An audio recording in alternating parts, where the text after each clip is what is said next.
But now let's shift gears, no pun intended, to go over to the 91. As you guys can see, there is an engine in it and everything now. We got this in, oh, when did we get this in? We got this in a while ago. Yeah, a while. Yeah, and we've been, Raleigh's been slowly kind of tinkering with stuff and stuff along those lines.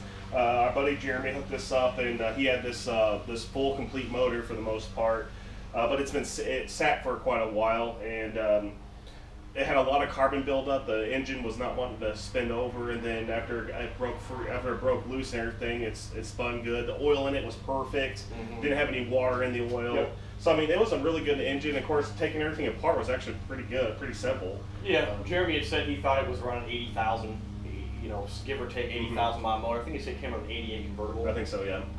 That, you know, like a lot of these, the body, the regular rust spots, it was just the frame was trash. Right. But only had 80,000 miles on it, so he literally, you know, like a mechanic does, just snipped and cut and yanked it out, put it on an engine stand, and just sat there. Yeah, just sat there on an engine in a building. It wasn't outside. Yeah.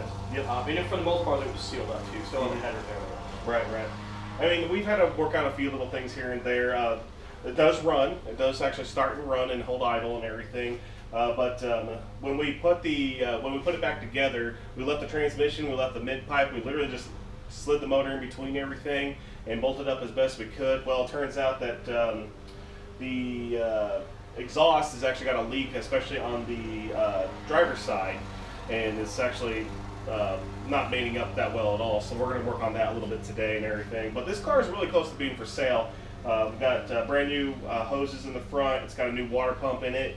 It's got a new radiator, brand new clutch and flywheel. Of course, it's still got some little aftermarket stuff. It's got some BBK, you know, goodies in it and stuff like that. Yeah. So I mean, it's a good, solid car. We just put the clutch fan back in it because it's stock. It's not got any. It doesn't have a cam, doesn't have heads or an intake or anything along those lines. Just got the little things here that most people that are starting out the Fox body probably would do. The usual, yeah, like Donnie said, the BBK cold air with the 24-pound math and the 24-pound injectors. I think we had them before. Yeah. New aluminum radiator, headers, BBK headers, off-road BBK over 85. I think it's got Floormaster 40 series from that's actually pretty new. Yeah. Yep. BBK throttle body. I think it's a 70 mil. Yeah, BBK throttle body and spacer and all that. Yeah. So the typical upgrades. Yeah, the typical. Of course, it's already got 14 gears in the rear. It's got full exhaust. AC smog delete. AC smog delete. Of course, it's got. It's a 5-speed car. The convertible top does work on it. Actually, the motor on it works good. It works up and down. The guy I bought this from, I'm pretty sure he said that he replaced. The top was new when I bought the car, glass back top. Pretty sure he said he replaced all the motors and everything. Yeah. He spent a good amount of money on getting the convertible stuff done. So I mean, the car runs and idles, and I mean, it's really close to being for sale, guys. So, well, of course, we're going to clean everything up once it's done. We got a couple little major things we got to worry about. Mostly the exhaust leak, and also we believe this brake line here is loose. And because we one day working on the 93, we saw that there was a big puddle under the tire in the car over here, and it was brake fluid. The master cylinder ran dry. So either there's a busted brake line or the line itself. Because remember, we converted this to. It was already converted to 5-lug, but we converted to the 10th anniversary Cobra brakes in the front because it already had the spindles, and so we're thinking that maybe the line just wasn't tight and that all the fluid just eventually just leaked out of it, or there could be a busted brake line in there somewhere, and we need to find that and you know, fix it pretty much. I think once the booster got pressurized, when I finally got it fired up and running, I think that's what popped it off. So. Yeah, so I mean, we're right there, Of course, when this car goes for sale, we'll do a little video on it, just going over all the little details. It's going to be for sale here locally, but if any of you guys are interested, it's not perfect, but it is a clean. It's a cool little car that someone just can get into and either drive, or if they want to build it up and make it a monster.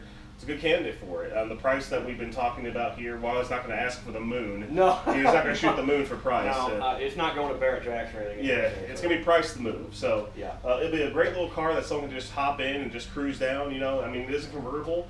And if someone just wants to have a drop-top Mustang for a decent price that's got a V8 in it and a 5-speed, you know, this will be a great car for you. Or if you want a project that you can take the body all apart and everything, the strut towers on them are in really good shape. Someone actually cut out a big rust spot that was probably here before us, and welded in a big thick plate, and their weld wasn't the nicest job. So I mean, it'd be a good project for somebody if they want to dive into it that way, or just drive it and then just do what you want with it. It'll be a cool car. It's got suspension and stuff in it too. So yeah, like Donnie said, 5-lug Cobra brakes in the front. It's a good starter car. Or like Donnie said, if you just want a decent convertible Mustang, you can just drive. It'll be ready to go. You're ready to go. Mm-hmm. Yep. And of course, being a stock engine and everything, it should run excellent. It should have great idle. The engine looked good too. We did roll it over on the engine stand because we wanted to change all the, you might as well change gaskets like oil pan and that. We were also replaced the rear main in it too. Because because these motors, whether they sit or not, they weak. They just do after they run for a while. But when we had it open, I mean, the cross hatching looks great. I mean. Yeah, the cylinder walls look perfect. I mean, it actually looks to me like it's less than 80,000 miles. It doesn't have any wear or anything like that. Anything out, because it was a virgin motor. It's never been cracked. It had the factory exhaust manifolds on it and everything. Yeah. The factory smog, all that stuff was still. Yeah, it still had the factory throttle body and everything on it when Jeremy yanked it. So this was an unmolested motor. So. Yep, so it's a true 302 that's never been cracked. So again, it'll be a great project for somebody or a fun little cruiser. And with a few little, performance upgrades, but it's not going to be blowing the doors off anymore. You're not going to be running. You're not going to be running any crazy quarter-mile times. But if you want to just cruise around take it to car shows or whatever you want to do with it, or just we purdied up the engine bay for you. So. Yep. Yeah, we went ahead and repainted the engine bay and everything to make it match decently close to the outside paint.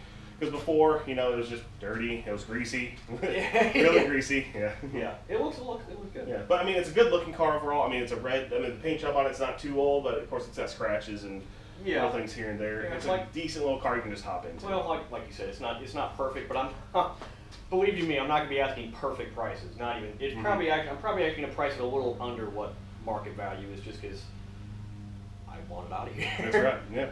Price the move is the. It will be priced. Oh, and please, somebody buy this thing, because otherwise I've been really trying not to do things like, well, I can get a GT40 upper and lower for 150. I can't stop myself. Yeah. That car is pretty much upgraded as far as I want it to go, minus power adders. But this is a nice fresh motor, and for me, it's hard to keep my hands off of it. So do me a favor. Get it out. Just get it out of here. All right, guys. Thank you so much for watching this video, and we'll definitely see you in the next one.